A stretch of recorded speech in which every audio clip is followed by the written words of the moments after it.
तर त्यावेळी त्याचा अर्थ नाही समजायचा, पण ते भाषा खूप भारी वाटायची. त्या माणसाकडे बाकीची जी सामाजिक किंवा या देशाच्या इतिहासाविषयीची जाण होती किंवा इथले जे कल्चर किंवा इथली संस्कृती, ती जाण किंवा ती समज त्याच्या लिखाणातून दिसायची. शायर म्हटलं की लोकांना असं वाटतं की हा बापा याचं काहीतरी खूप प्रेमभंग झालेला आहे किंवा हा प्रेमात बुडालेला आहे, त्याच्यामुळे शायरी करतो. खरं म्हणजे सरगोशिया या पुस्तकासंबंधी मला कमालीचं कुतूहल आहे, एक प्रकारचं आकर्षण आहे. अनेक प्रश्न माझ्या मनामध्ये निर्माण झालेत. कठीण भाषेत लिहिणं ही खूप सोपी गोष्ट आहे, पण सोप्या भाषेत, साध्या भाषेत लिहिणं ही खूप कठीण गोष्ट आहे. जला है जिस्म जहां दिल भी जल गया होगा, जला है जिस्म जहां दिल भी जल गया होगा, कुरेदते हो जो अब राख जुस्तजू क्या है.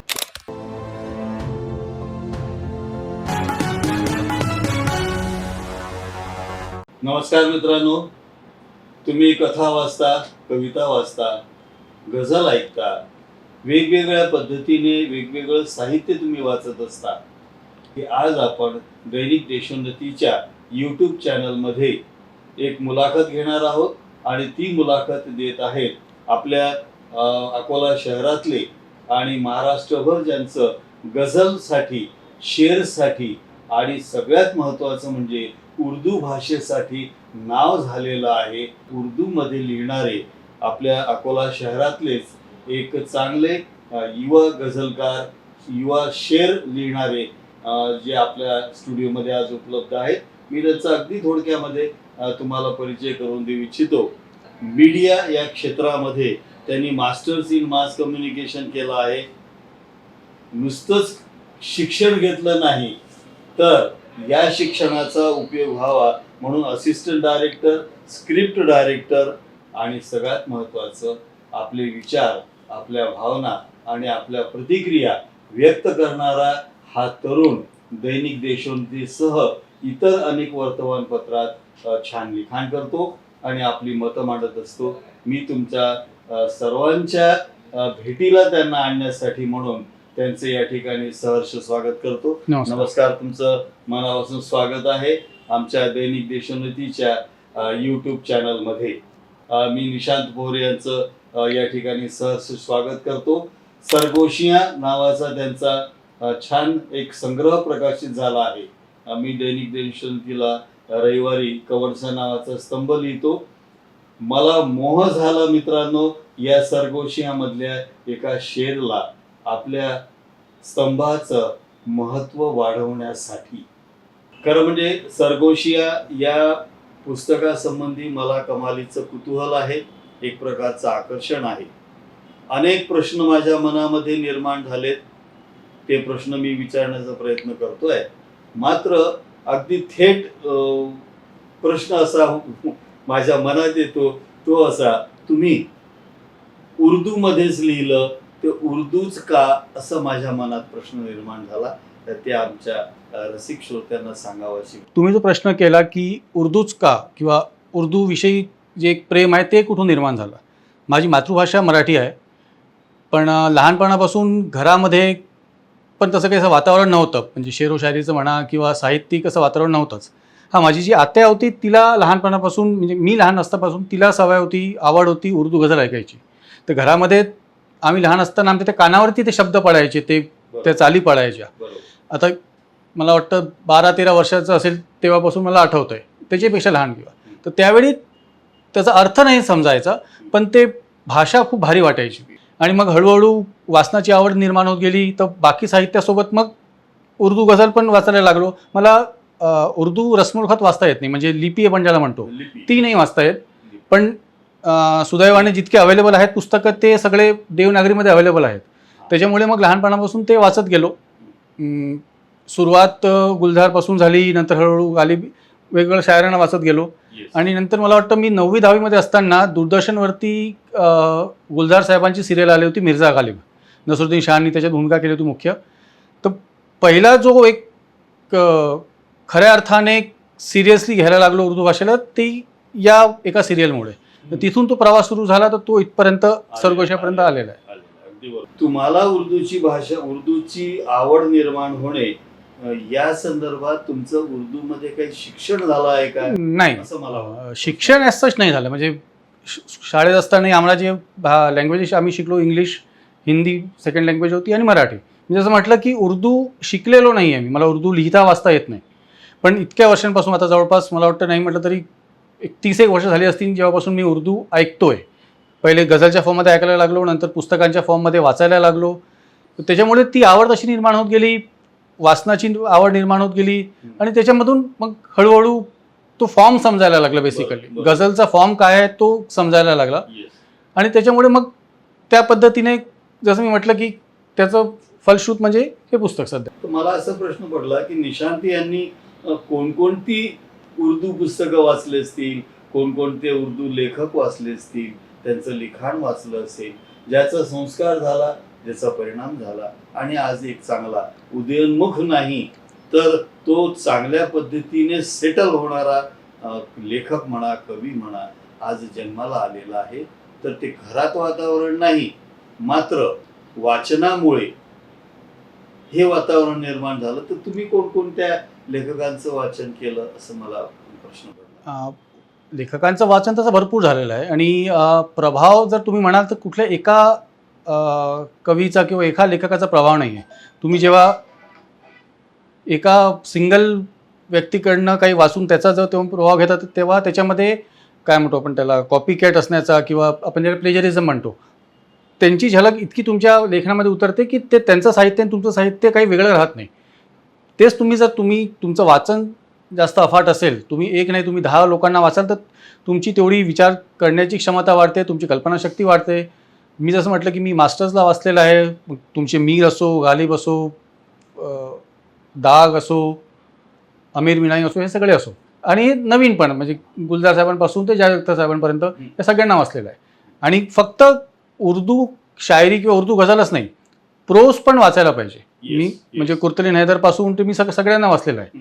मला आणखीन एक असं प्रश्न पडतो, मला जाणवतं वाटतं की तुम्ही लिहिता, मी थोडंफार लिहितो, वेगवेगळ्या ठिकाणी भारतामध्ये नाही भारताच्या बाहेर लोक खूप छान लिहितायत. हो, लिहिणे हा जो प्रकार आहे निशांत सर, तो असा आहे की मला एखादा आनंद म्हणा, दुःख म्हणा झालेलं असेल किंवा नसेल तर मी ते कल्पनेतून मांडतो.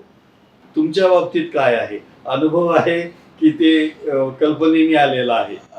नाही, म्हणजे एक कसं आहे की म्हणजे गैरसमज कसा असतो की शायर म्हटलं की लोकांना असं वाटतं की हा बापा याचं काहीतरी खूप प्रेमभंग झालेला आहे किंवा हा प्रेमात बुडालेला आहे त्याच्यामुळे शायरी करतो.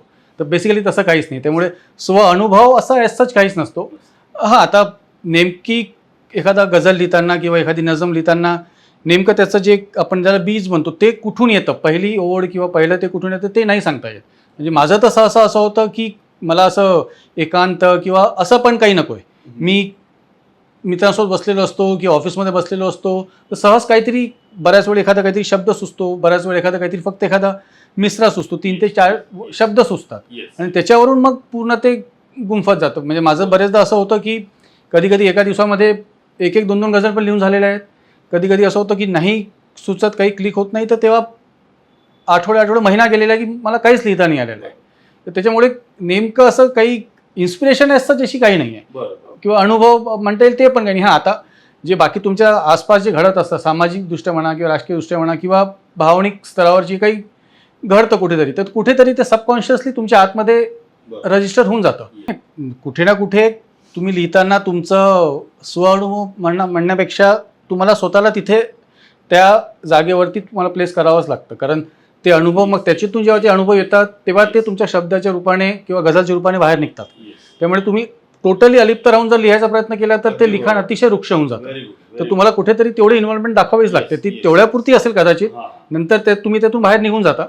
कारण ती परमनंट नसते. तुम्ही तेवढ्यापुरती तुम्हाला जी काही त्यातून साध्य करायचं आहे, जे काही त्यातून काढून घ्यायचं आहे तेवढं काढण्यापुरती तुम्ही त्या परिस्थितीमध्ये स्वतःला इमॅजिन करता आणि तेवढं तुमचं काम झालं की तुम्ही स्वतःला त्यापासून अलिप्त करता, स्वतः वेगळं करून घेता. बरोबर. लिखाणाचे माध्यम खूप आहेत. कोणी नाटक लिहील, कोणी कादंबरी लिहील, कोणी कविता लिहील, कोणी लेख लिहील. कशासाठी हो हे लिखाण? कशासाठी? तर ती व्यक्त होण्यासाठी, कोणाची तरी भावना, आपला विचार, आपला प्रसंग हा तिथे मांडण्यासाठी लोक लिहत असतात.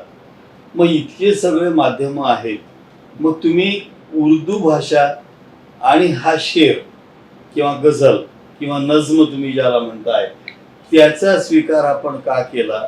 खरं म्हणजे कधी स्वतः कविता करेल किंवा स्वतःचं पुस्तक छापून येईल हा विचार पण कधी केला नव्हता. त्याच्या मागे मोठं एक हे कारण होतं की अशा अशा लोकांना वाचलेलं आहे की आपण कधी समजा लिहायचा विचार केला पण तरी आपलं जे लिखाण राहील ते तितकं तर नाही पोचू शकणार, पण ते ॲटलिस्ट 10% तरी होईल की नाही Yes, yes. ही नेहमीच एक भीती असायची मनामध्ये. Yes. आणि मग असं वाटायचं की यार जर आपण त्या लेवलपर्यंत नाही पोचू शकत तर उगाचच कशाला कागदावरती शाई उतरवायची आणि कशाला खराब करायचं. बरोबर. त्याच्यामुळे नाटक काय किंवा कादंबरी काय किंवा गझल काय हे कुठलीच कधीच डोक्यात आलंच नाही. तर एक दिवशी मला वाटतं कधीतरी असं बसलेलं असताना कधीतरी 1-2 ओळी लिहिल्या असतील. आता स्वतः लिहिलं असल्यामुळे पहिल्यांदा लिहिलं असल्यामुळे कविता ती स्वतःची कविता आवडतेच, प्रत्येकाला आवडते की बा मी लिहिलेली आहे तर आपल्याला ती आवडतेच, ती कशी असो तरी आवडते. तर तो एक सिलसिला सुरू झाला लिहिण्याचा. मग फक्त मी स्वतः लिहायचो, बायकोला पाठवायचो लिहून मोबाईलवरती. माझ्या सर्कलमध्ये उर्दू भाषेची जाण असणारे किंवा बेसिकली कवितेमध्ये काय म्हणतात त्याला रस असणारे असं सर्कल नाहीच आहे. म्हणजे मुंबईला आहे पण तो पण इतका नाही आहे, त्यांची फील्ड वेगळी आहे. तर त्यामुळे रेफरन्स पॉईंट असा कोणीच नव्हतं माझ्याकडे की याला पाठवायचा आणि त्यांच्याकडनं Yes. फीडबॅक घ्यायचा. हा, हा रेफरन्स पॉईंट कधी नव्हताच. तर ते लिहिणं सुरू केल्यानंतर मग हळूहळू त्यात फाईन ट्यून होत गेलं. मग सुरुवातीला मी फक्त लिहायचो आणि सोशल मीडियावरती टाकायचो. पण जेव्हा मग हळूहळू त्याच्यात थोडीशी एक मॅच्युरिटी येत गेली, थोडं लिखाण सुधरत गेलं, मग तेव्हा माझ्या बायकोनी सजेस्ट केलं की तुम्ही हे सोशल मीडियावरती शेअर करणं बंद करा आणि पुस्तक लिहिण्यासंबंधी थोडंसं सिरियसली विचार करा. तर आता याच्यात या पुस्तकात जवळपास 50 एक गझल असतील. तर मी जेवढ्या लिहिलेल्या आहेत त्याच्यापेक्षा जवळपास 25-30 गझल मी जे सुरुवातीला लिहिल्या होत्या त्या मी डिस्कार्ड केलेल्या आहेत, ते ज्या घेतल्याच नाहीत, कारण त्या अतिशय रॉ फॉर्ममध्ये होत्या. आणि उर्दू गझल हा जितका सुंदर प्रकार आहे तितकाच त्याचे जे नियम आहेत लिहिण्याचे ते तितकेच कठोर आहेत, तितकेच क्रूर आहेत. तुम्ही त्या नियमाच्या बाहेर गेला तर ते कुठेतरी ऐकताना खटकते. त्याच्यामुळे ते नियम सगळे जाणून घेणं, त्या भाषेवरती प्रभुत्व म्हणण्यापेक्षा ॲटलिस्ट इतकी तुम्हाला जाण पाहिजे की तुम्ही अटकले नाही पाहिजे कुठे. तर ते तेवढी ती स्टडी करणं, तर ते सगळं त्याच्यामुळे. आणि मग माझं लिखाण बाकी सुरू होतं, ते वर्तमानपत्रात सुरू होतंच. मग पुस्तकाचं हे या प्रकारे होत गेलं. तुम्हाला असं वाटतं का की शेर लिहिणे, नज्म लिहिणे हे प्रभावी आहे rather than writing an article? 2 पानांचा लेख लिहिण्यापेक्षा 2 ओळीची गझल किंवा नज्म लिहिणं जास्त प्रभावी आहे असं तुम्हाला वाटतं का? वाटत असेल तर ते का वाटतं? नाही, प्रभावी म्हणण्यापेक्षा बरेचदा आता कोण लिहितं त्याच्यावरती पण शेवटी डिपेंड करतं. मी बरेचदा 4 पानांचा एखादा लेख लिहील पण त्याच्यातून मला काहीच सांगता येणार नाही. तेच मी दुसरीकडे कदाचित जर माझं तेवढं टॅलेंट असेल तर मी एका शेअरमध्ये मी बरंच काही बोलू शकतो जे मला एखाद्या पुस्तकामधून मग शक्य होणार नाही. तर शेवटी आता तुम्ही कुठलं लिखाण स्वतःसाठी फॉर्म चूज करता आणि तुम्ही ते कितपत त्या फॉर्मसोबत तुम्ही स्वतः प्रामाणिक राहता त्याच्यावरती डिपेंड करतं. एक उदाहरण तुम्हाला द्यायचं झालं तर मला हा किस्सा ऐकलेला आहे कुठेतरी मी की जावेद अख्तर साहेबांना कोणीतरी म्हटलं होतं की म्हणे गालिब जो शायर आहे हा फक्त भारतातच होऊ शकतो, भारताशिवाय कधीच बाहेर शक्य नाही. तर तेव्हा ऐकायला थोडं खटकते की बाबा गालिबसारखा शायर की जो 19व्या शतकातला जगातला सर्वात मोठा कवी होऊन गेला निर्विवादपणे, तर बाबा भारतातच का बरं? भारताबाहेर पण होऊ शकला असता ना, जरूर भारतातच का बरं? असं कारण काय आहे? तुम्ही जर गालिबचे बरेचसे शेअराचे ऐकले किंवा वाचले तर तुमच्या लक्षात येईल की त्या माणसाकडे बाकीची जी सामाजिक किंवा या देशाच्या इतिहासाविषयीची जाण होती किंवा इथले जे कल्चर किंवा इथली संस्कृती त्याच्याविषयीची जाण होती, तर ती जाण किंवा ती समज त्याच्या लिखाणातून दिसायची. ती समज त्याच्या लिखाणातून दिसायची. त्यामुळे जसं त्याचा एक गझल आहे की हर एक बात पे कहते हो तुम के तू क्या है, हर एक बात पे कहते हो तुम के तू क्या है, तुम ही कहो कि ये अंदाज़े गुफ्तगू क्या है. याच गझलमध्ये एक शेर आहे की जला है जिस्म जहाँ दिल भी जल गया होगा, जला है जिस्म जहाँ दिल भी जल गया होगा, कुरेदते हो जो अब राख जुस्तजू क्या है. आता माणसाला जाळल्यानंतर जे राख आपण शोधतो राखेमध्ये, ही कुठल्या धर्मात आणि कुठल्या देशात प्रथा आहे तुम्हालाही माहिती आहे. ही काही पाकिस्तानमध्ये नाही आहे किंवा इंग्लंडमध्ये किंवा अमेरिकेमध्ये नाही आहे. ही प्रथा की माणसाला जाळल्यानंतर त्याच्या राखेमध्ये आपण त्याचे जे अवशेष शोधतो ही प्रथा फक्त भारतातच आहे. मला कधी कधी असं म्हणजे मी माझ्यावरून मुद्दाम सांगतो, म्हणजे इकडून तिकडे जायला सोपं जातं म्हणून मला बऱ्याचदा असं वाटतं की बा मी याच्याऐवजी ते केलं असतं तर बरं झालं असतं. तसंच तुम्ही जे गझल लिहिता, नज्म लिहिता, त्याच्याऐवजी हे लिहिलं नसतं तर बरं झालं असतं, मी ती लिहिलं असतं तर बरं झालं असतं, किंवा ती लिहिल्याच्याऐवजी मी हे काम केलं असतं तर बरं झालं असतं, असं तुम्हाला कधी वाटलं का? नाही तसं नाही वाटलं, पण हो मी जे लिखाण केलेलं आहे किंवा जे पुस्तकात आता आलेलं आहे ते आता बरेचदा वाचताना त्यातले काही काही म्हणजे टू बी व्हेरी ऑनेस्ट काही काही शेअर असे आहेत की ते आता वाचताना असं वाटतं की नाही यार हे आपण थोडंसं या पद्धतीने लिहायला पाहिजे होतं. किंवा एक म्हणजे हे लिहिताना माझ्या लक्षात एक गोष्ट एक आलेली आहे की कठीण भाषेत लिहिणं ही खूप सोपी गोष्ट आहे, येस, पण सोप्या भाषेत साध्या भाषेत लिहिणं ही खूप कठीण गोष्ट आहे. कठीण गोष्ट अगदी आणि बरोबर. सोप्या भाषेत तुम्ही तेव्हाच लिहू शकता त्यावर. की जेव्हा तुम्हाला काय लिहायचं आहे याची नेमकी एक रूपरेषा तुमच्या डोक्यामध्ये व्यवस्थित आहे, तो विचार तुमच्या जर डोक्यात क्लिअर आहे तर तुम्ही तो तितक्याच सोप्या भाषेत सोप्या पद्धतीने तुम्ही तो तुमच्या लिखाणात आणू शकता. जर तुम्हाला स्वतःलाच कन्फ्युजन आहे की तुम्हाला नेमकं म्हणायचं काय आहे हा. हे तुम्हाला जेव्हा समजत नाही तेव्हा तुमची भाषा क्लिष्ट होऊन जाते, तुमची भाषा थोडीशी कठीण होऊन जाते. Yes. बरं आता खूप लोक लिहितात, वेगवेगळ्या भाषेत लिहितात, पुस्तकं लिहितात, टी व्हीवर कार्यक्रम येतात, लोकांच्या प्रतिक्रिया येतात. प्रतिक्रिया देण्याचे माध्यम आणि कारणं वेगवेगळी आहेत. एक कारण असं आहे की तुम्ही जे लिहिलं आहे ते त्या वाचकाच्या मनापर्यंत गेलं, त्याला असं वाटलं की मी कुठेतरी यात आहे, माझं दुःख, माझा आनंद, माझा मुद्दा या माणसाने लिहिला असं त्याला फील होतं, म्हणून तो प्रतिक्रिया देतो. बऱ्याचदा तो फॉर्मॅलिटी म्हणून प्रतिक्रिया देतो, बऱ्याचदा त्याला काहीतरी सांगायचं असतं म्हणून प्रतिक्रिया देतो. तुम्हाला कशा प्रतिक्रिया आल्यात या लिखाणावर हे जाणून घ्या. ही भाषा अशी आहे की ती प्रत्येकाला समजत नाही, त्याच्यामुळे मी त्या पुस्तकात ते पण एक केलं आहे की जे कठीण शब्द मला वाटतं की हे कठीण शब्द आहेत त्याचा अर्थ प्रत्येक गझलच्या खाली दिलेला आहे दिलेलं की ते समजायला सोपं जाईल आहे. की बाबा हा शब्द समजला नाही त्याचा अर्थ खाली आहे दिलेला. पण जे जाणकार लोक आहेत सुदैवाने त्यांच्याकडनं अतिशय चांगल्या प्रतिक्रिया आलेल्या आहेत. ते हा. आपल्या श्रोत्यांना, हम्म. रसिकांना ऐकायला आवडेल आणि जाणून घ्यायला आवडेल. नाही अशा तर एक प्रतिक्रिया अशी आठवत नाही, पण हा. माझ्या ज्या सगळ्यात मला आवडलेल्या म्हणजे प्रतिक्रिया म्हणण्यापेक्षा मी दिल्लीला गेलो होतो मागच्या डिसेंबरमध्ये. तिथे जश्न रेख्ता नावाचा प्रोग्राम असतो, दरवर्षी असतो जश्न रेख्ता. एक 3 दिवसाचा तो कार्यक्रम असतो, त्याच्यात उर्दू भाषेशी संबंधित सर्व कार्यक्रम असतात, म्हणजे मुशायरा असतो, गझल गायकी असते. तर तिथे एक वेळेस काहीतरी मध्ये आम्हाला अर्धा पाऊण तासाचा वेळ होता आणि तिथे जवळपास 10-15 हजार पब्लिक असते. तर तिथे आणि सगळे उर्दूशी नितांत प्रेम करणारी मंडळी असतात आणि सहसा एज ग्रुप जो होता तो तुम्हाला आश्चर्य वाटेल की मॅक्सिमम कॉलेज गोईंग लोक होतं तिथे, म्हणजे 20 ते 35-40च्या आतली या वयोगटातलेच जास्तीत जास्त श्रोते होते. तर मध्ये आम्हाला वेळ असल्यामुळे तिथे प्रत्येकाने आपापल्या आवडीच्या गझला म्हणायला सुरुवात केली. काहीतरी वेळ घालवायचा आहे, पब्लिकमध्ये बसलेलो आहे, तिथे स्टेजवरती काहीतरी सुरू आहे, म्हणजे त्यांचं चेंज ओव्हर सुरू होतं, कार्यक्रम सुरू नव्हता कुठला. तर सगळेजण आपापल्या आवडीच्या, कोणी काही नजम ऐकवायचा, कोणी काही शेर ऐकवायचं. तर त्याच्यात मी उभं राहून मी ज्या लिहिल्या होत्या त्या 1-2 कविता गझल ऐकून दाखवल्या आणि तिथे ज्या प्रतिक्रिया भेटल्या त्या जेन्युइन प्रतिक्रिया होत्या की ते अतिशय रसिक लोक होते. तेच ना. आता आम्हाला अशी उत्सुकता आहे की हे सरगोशिया नावाचं पुस्तक आलं, आता यानंतर कोणतं पुस्तक येऊ शकतं जे नियोजित आहे? नाही आता सध्या परत लिखाण सुरूच आहे माझं. अजून एक म्हणजे गझलच लिहितो सध्या तरी. याचाच एक म्हणजे अजून एक पुस्तक गझलचा संग्रहच राहील शक्यतो. आता किती वेळ लागते त्याला, 6 महिने, 1 वर्ष, 2 वर्ष, ते काही सांगता येणार नाही. मध्ये मला एक मध्ये प्रश्न विचारायचा होता. तुम्ही असं सहज म्हणालात की बा मला काही ओळी सुचतात, मग मी त्या लिहितो. तुमच्या बाबतीत काय होतं? माझं एक्झॅक्टली असं, मी कागद पेन नाही लिहत. आता मोबाईल असल्यामुळे मी नॉर्मली मोबाईलमध्येच टाईप करतो.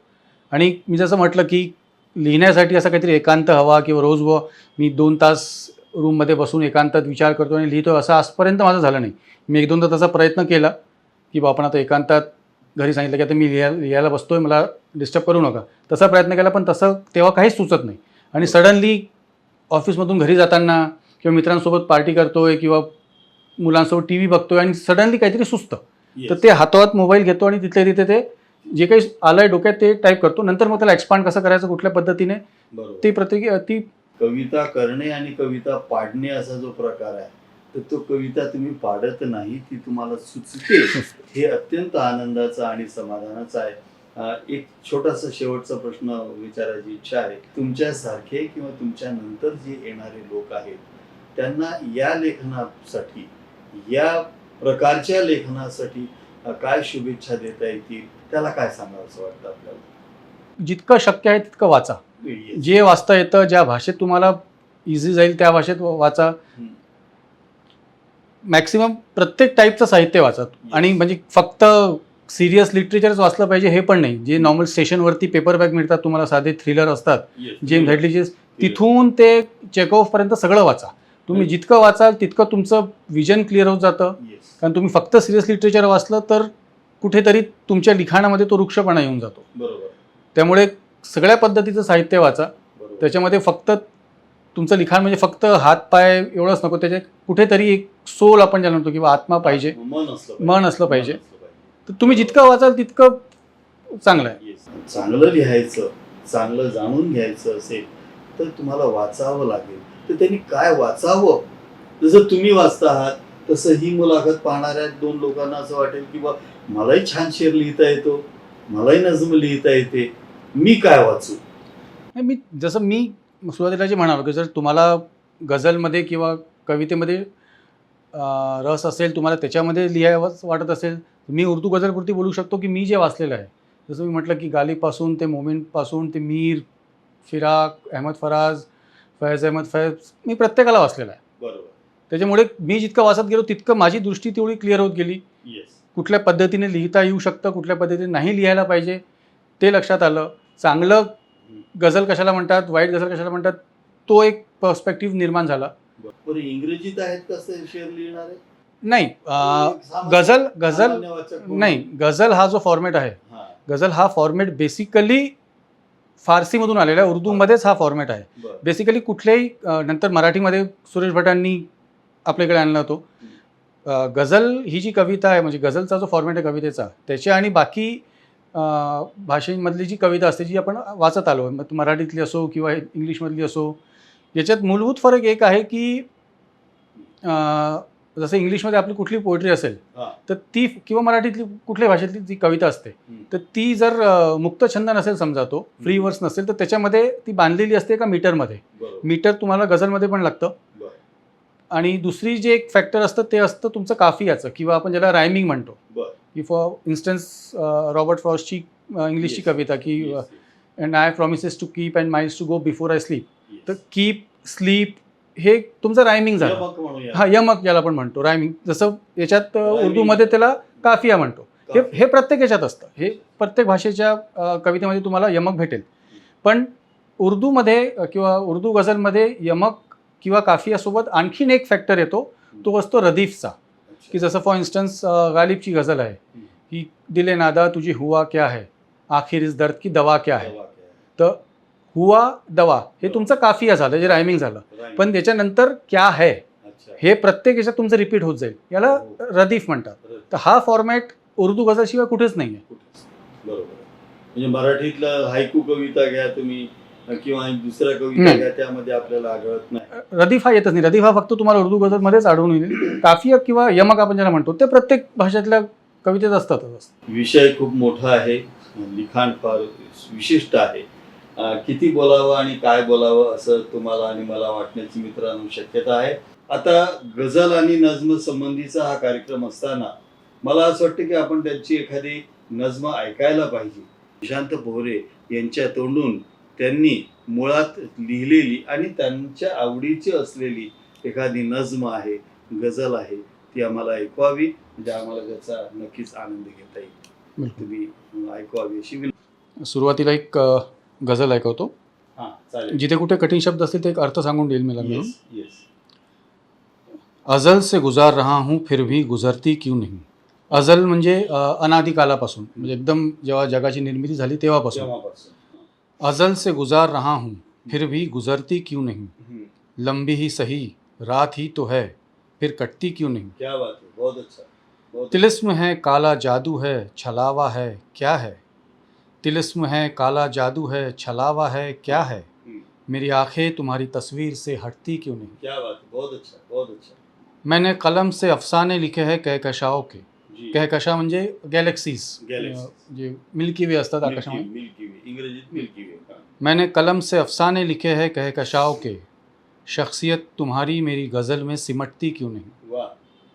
अजीब ज़िद पर अड़ा है दिल, इसे तू तमाम चाहिए। अजीब ज़िद पर अड़ा है दिल, इसे तू तमाम चाहिए। जी, हमेशा के लिए आकर सीने से लिपटती क्यों नहीं। वाह, बेहतरीन बेहतरीन, बेख्याली में छुआ था उसने तो महकता हूँ अब तक।